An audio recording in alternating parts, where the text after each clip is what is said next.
મોટામાં મોટો ગણ્યો અને આ ગુરુ તણો મહિમા આજો ઈશ્વર ઓળખાવે નહીં તો ગુરુ કરે શું થાય। તો અજીવ ઈશ્વરને ઓળખવા અને ભટકે અવનીમાં ચાસ સદગુરુ ભેટતા તો અજીવ શિવ બની જા। તો અજીવ શિવ બની સદગુરુ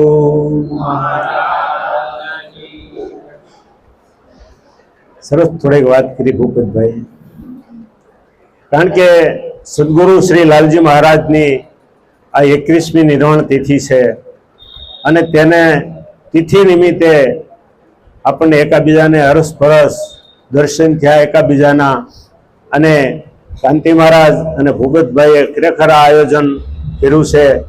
એને બેને ભાવ હતો કે આજે આપણે સંતો અને ભક્તોને ખૂબ ખૂબ આનંદથી જમાડીએ, અને એનો ખરેખર એનો ભાવ આજે પરિપૂર્ણ પૂરો થયો।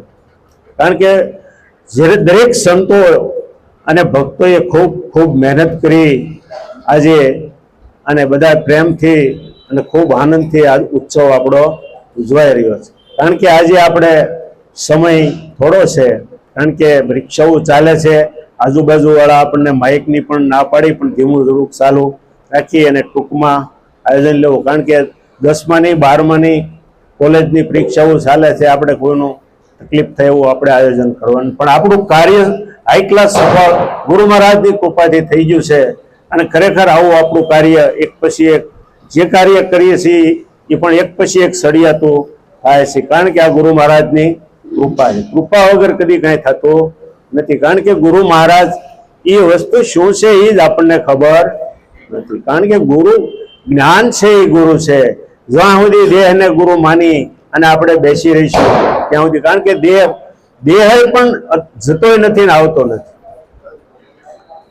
દેહ આવતોય નથી ને જતોય નથી, કારણ કે 5 તત્વથી દેહ બંધાણો છે અને 5 તત્વની અંદર મળી જાય છે, કોઈ મરતું નથી ને કોઈ જીવતું નથી। કારણ કે આદિ અનાદિનો જે છે, અને આ વસ્તુ જે આપણને ગુરુ મહારાજે સમજાવી છે કે તમારી અને મારી વચ્ચે પડેલી વસ્તુ છે, આની જે તમને ઓળખાણ કરાવી છે, આની જો તમને એકવાર ઓળખાણ થઈ જાય તો પછી એને બીજું કાંઈ કરવું પડતું નથી, ભજન એને ઓટોમેટિક થાય।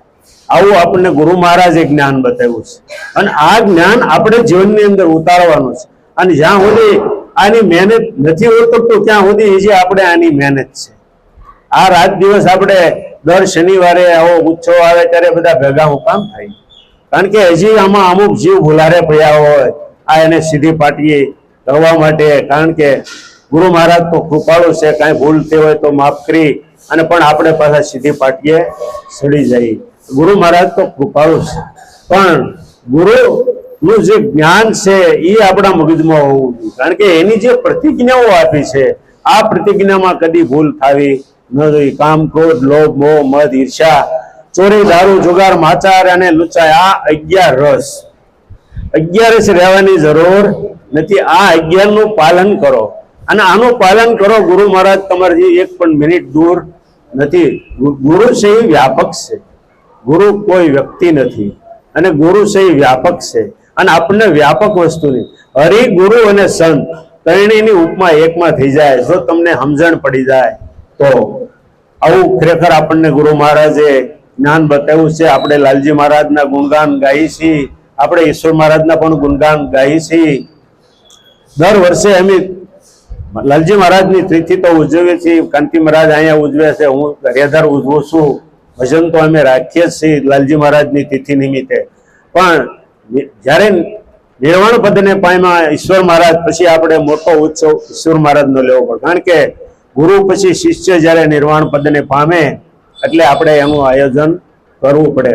એટલે મેં એનું ભજન રાખીએ છીએ અને મોટો ઉત્સવ ઈશ્વર મહારાજનો કરી, પણ આ કાંઈ હૃદયમાંથી જાય એવું નથી અને ગુરુ અલગ નથી। ઈશ્વર મહારાજ ગણો, લાલજી મહારાજ ગણો, ધીણોજવાળા લાલજી મહારાજ ગણો, કે પુરુષોત્તમ મહારાજ ગણો, કે રણછોડરામ મહારાજ ગણો, આ બધા એક જ વ્યક્તિ છે, જુદી વ્યક્તિ નથી.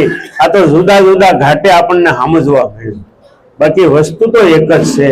અને આ વસ્તુની આપણને ઓળખાણ થઈ જાય, એને કોઈ મારું તારું રહેતો નથી. અને જ્યાં સુધી મારું તારું મગજની અંદર છે ત્યાં સુધી એને જ્ઞાન પૂરું નથી. કારણ કે આપણે કોઈ દિવસ મારું તારું રાખવાનું નથી.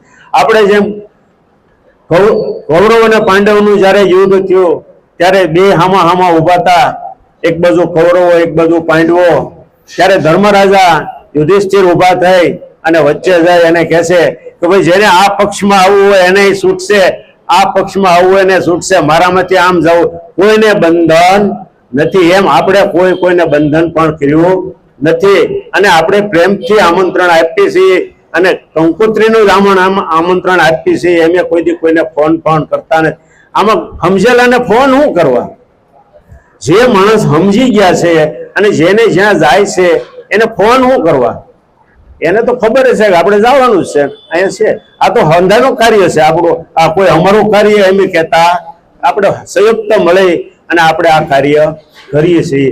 અને આવું જીવન અને આવું આપણે જીવન રહેવાનું છે અને આવું આનંદથી આપણે કાયમિક કાર્ય કરવાનું છે. સદગુરુ મહારાજ